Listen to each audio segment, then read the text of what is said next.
बुद्धि से भरा गधा। एक बार किसी बात पर अकबर बीरबल से नाराज हो गए और उन्होंने बीरबल को राज्य छोड़कर कहीं दूर चले जाने का आदेश दे दिया। बीरबल ने अकबर के आदेश का पालन किया और राज्य छोड़कर चले गए। कुछ समय बीतने के बाद अकबर को बीरबल की याद आने लगी। कई महत्वपूर्ण मुद्दों पर बीरबल का मशवरा अकबर को निर्णय लेने में मदद करता था, इसलिए बीरबल के बिना निर्णय लेने में अकबर को असुविधा होने लगी। आखिरकार उन्होंने अपने सैनिकों को बीरबल को ढूंढने के लिए भेजा। सैनिकों के कई गांव में बीरबल को ढूंढने का प्रयास किया, लेकिन बीरबल नहीं मिले। कई जगहों पर पूछताछ करने के बाद भी बीरबल का पता ठिकाना नहीं मिल सका और अकबर के पास सैनिक बेरंग लौट आए। अकबर किसी भी सूरत में बीरबल को वापस लाना चाहते थे। इसके लिए उन्होंने एक युक्ति सोची। सैनिकों के माध्यम से उन्होंने अपने राज्य के सभी गांवों के मुखियाओं को संदेश भिजवाया। संदेश इस प्रकार था, एक माह के भीतर एक गधे बुद्धि भरकर उस गधे के साथ दरबार में उपस्थित हो। ऐसे ना कर पाने की स्थिति में बुद्धि की जगह गधे में हीरे जवाहरात भरकर देना होगा। अकबर का ये संदेश सैनिकों द्वारा गांव-गांव में प्रसारित किया गया। एक गांव में बीरबल वेश बदलकर एक किसान के खेत पर काम किया करते थे।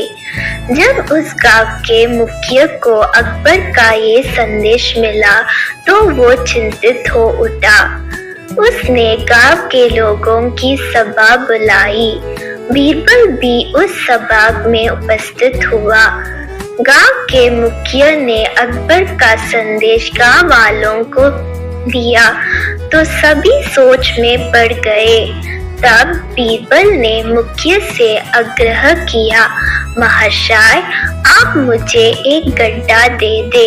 मैं इन महीनों के अंत तक उसे बुद्धि से भर दूंगा। मुखिया के पास और कोई चारा नहीं था। उसने एक गड्ढा बीरबल को दे दिया। बीरबल वह गड्ढा लेकर किसान के उस खेत पर चला गया जहां वह काम किया करता था। वहां उसने कद्दू उगाए थे। उनमें से ही एक छोटे से कद्दू को उठाकर उसने गड्ढे में डाल दिया। कद्दू अब भी अपनी बैल से लगा हुआ था। बीरबल उस कद्दू को नियमित रूप से खाद पानी देने लगा और उसकी अच्छी तरह से देखभाल करने लगा, जिससे धीरे धीरे कद्दू बढ़ने लगा। कुछ दिनों बाद कद्दू का आकार इतना बड़ा हो गया कि उसे गड्ढे से बाहर निकल पाना असंभव था। कुछ और दिन बीतने के बाद जब कद्दू का आकार गड्ढे के आकार जितना बड़ा हो गया, तब बीरबल ने उसे उसकी बैल से काटकर अलग किया। गड्ढे का मुंह कपड़े से ढकने के बाद वह गांव के मुखिया के पास पहुंचा और वह गड्ढा उसे देते हुए बोला, यह गड्ढा बादशाह अकबर को दे देना और उनसे कहना कि इसमें बुद्धि भरी हुई है। उसे बिना काटे और इस गड्ढे को बिना फोड़ने उसे निकल लीजिए। मुखिया बादशाह अकबर के दरबार पहुंचा और उसने अकबर को गड्ढा सौंपते हुए वैसा ही कहा जैसा बीरबल ने उसे कहने के लिए बोला था। अकबर ने जब गड्ढे के ऊपर से कपड़ा हटाया और उसमें झांक कर देखा तो उसने उन्हें कद्दू दिखाई दिया। वे समझ गए कि इतनी दूर की सोच सिर्फ बीरबल की ही हो सकती है।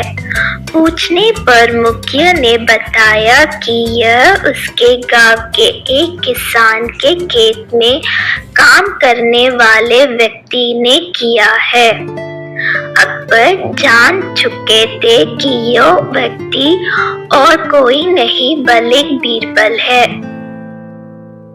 वे तुरंत मुखिया के गांव गए। वहां किसान के घर जाकर बीरबल से मिले और उससे माफी मांगकर वापस दरबार में ले आए। सीख: हर समय का कोई ना कोई हल अवश्य होता है।